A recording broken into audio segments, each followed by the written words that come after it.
Today I'm going to talk about whether or not smartphones can replace cameras. Let's get into it. First things first, I'd like to preface that all my videos are filmed on an iPhone 14 Pro Max using the front-facing camera. If in post, I go and show you all the different things that you'll notice if you actually look closely. First things first, if I zoom in and show you the walls and the details in the background, are definitely a bit more blurry than on a camera. I mean, you can definitely tell, but big subjects like me and a TV behind me that's projecting really bright color, yeah, that looks good, and that's the main things that you're looking at. You're looking at my face, you're looking at the TV behind me, you're not really looking at anything behind. Now, if I started to have more details in the background and wacky coloured walls and different things going on, yeah, the phone would probably struggle a bit more than a camera. Now, this is only because I'm using a small sensor on the front of the phone that isn't anything special and it's still filming in 4K 60. All these videos have been down to 1080p at 60 just so that in my editing software things aren't as laggy, things aren't as choppy, and everything just looks a lot nicer. Whereas if all of it was exported in 4K, you probably notice that a bit more details are maybe slightly sharper, but you notice that the minor details are definitely still blurry. You may be asking, why do I use the front-facing camera and not the full 48 megapixel camera that's on the back of my phone?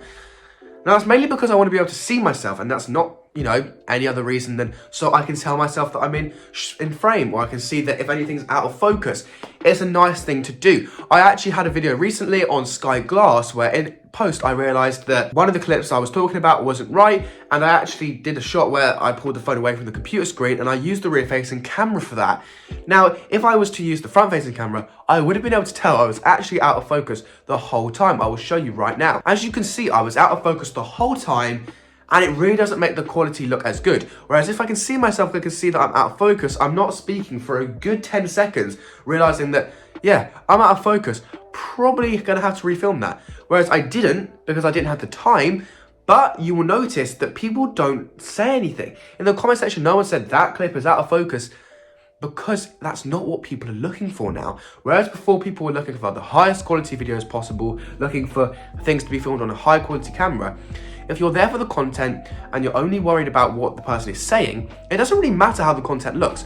I watch people that do not have the highest quality cameras. Yeah, Marques Brownlee has the highest quality cameras that there is going. But when I watched Linus Tech Tips videos, or I watched Mr. Who's the Boss, I even watched Todos of Tech that's just switched to an iPhone for his whole routine on YouTube, I don't really notice the difference because I'm not watching for that. I'm watching for what his opinions are and stuff. Now, yeah, it's nice to go, yeah, let's flick that all the way up to 4K 60 and things do look lovely. But at the same time, that doesn't define everything. Now, if you are a regular person that just uses your phone to take the odd picture, odd video, you really don't need a camera anymore. I mean, your phones can film with 4K 60 and you can get nice 48 megapixel shots, if not 24. Now, the main reason for this is because of AI. AI has become such a long way since we first got phones. Before, it was all about the phone sensor and maybe doing some slight little tweaks, making colors pop a little bit more. Now AI can recognize different things. We can have things like portrait mode. We can have things where it knows what it's looking at and goes, yeah, I know what that looks like online. Let's make that dog look slightly brighter. Let's make that person look slightly lighter. Let's make the grass look nicer. Let's make the sky look nicer. We've even got features now where we can replace the whole sky.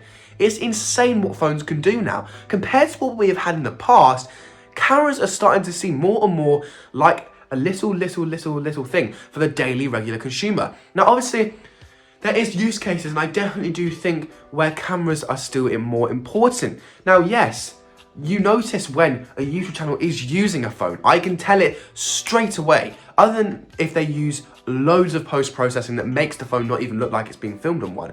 But if there is no color grading, nothing being done to the shot, I can tell. And they can also just tell by the details in the background, like I've said. I can tell when Todos of Tech switched from his Blackmagic camera to his phone, because you can tell the colors are slightly more dull. Things aren't as blurred in the background, and you notice that the colors don't pop as much. Whereas if we look at something like Marques Brownlee, I can tell all his videos are being filmed on a camera because it's high quality. It's the colors are popping. There's that natural depth of field effect, which is nice. It's a good thing that you get from a camera. You notice it, and it's something that you take into account when you are watching them. Now, don't be wrong, as I've said just a second ago, I'm not watching for that, but it does improve my viewing experience. I just thought I'd clarify slightly more. What I mean is the regular consumer is not going to notice whether or not something is being filmed on a camera or not. But an enthusiast like me notices when stuff is being filmed on a phone compared to a camera.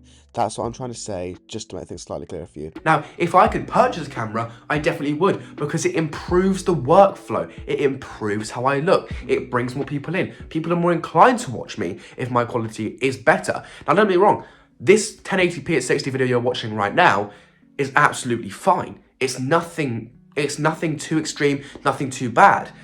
But if I had a camera, people would notice it. People would probably notice that the background's slightly more blurred. My face is popping a little bit more. Yes, that is correct.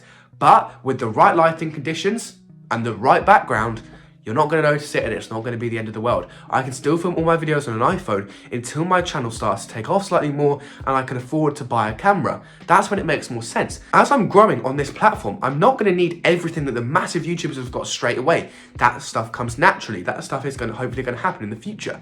But as long as I have the time and effort into editing it in post, making it look nice, and putting my all into something, then people are going to notice that more than if I had a higher quality camera and I'm talking absolutely nothing.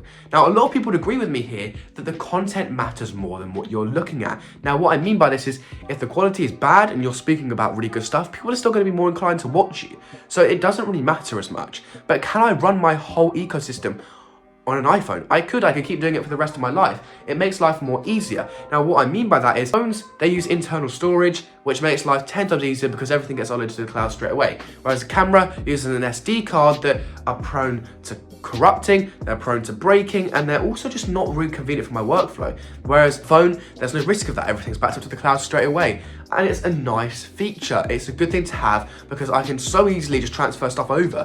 Now, this issue can be resolved by filming stuff directly to a computer, but realistically that's not a viable option for my channel. That's not something that I can do easily. Now, I could go out and spend loads on a camera and then the next day my YouTube channel completely flops. Whereas if I take the time and effort into making the videos that you're watching worth it on a phone, then when I get a camera, and people are going to be more inclined to know what the journey has been. I've gone from a phone to a camera. Now, do you need a camera for YouTube? No, absolutely not. I mean, some of the biggest tech channels in the world do not use cameras. They use phones and cameras, which is so cool that we can now actually got to that point where iPhones are competing with cameras. Like, that wouldn't have even been possible a couple of years ago, and it's nice to see. The fact that I can run a whole YouTube channel off a phone and people won't even notice sometimes is actually a really good thing. It means that for me, my work options, and it makes me my work options are not as limited as they once were before because I have a really high quality video camera on the back and I also have a high quality video camera on the front. But to conclude, do you need a camera in 2023? No, you do not. If you are just a normal person that films the occasional video, takes the odd picture, your phone is going to be absolutely fine for that. You do not need anything higher quality. But if you are going into a future of obviously high video and photo quality taking, definitely take up a camera. Get different lenses because you can get such a high quality picture just from a camera compared to a phone. So definitely do think of that when you are considering buying a camera. And for YouTube, do you need a camera anymore? No, you don't. A phone is actually all we need now, and that is honestly a really cool thing to say because it means more people can start these channels, we can get different opinions on tech, and that's only a good thing. But if you did enjoy this video, please like and subscribe. It's been Harry. I'm out. Peace.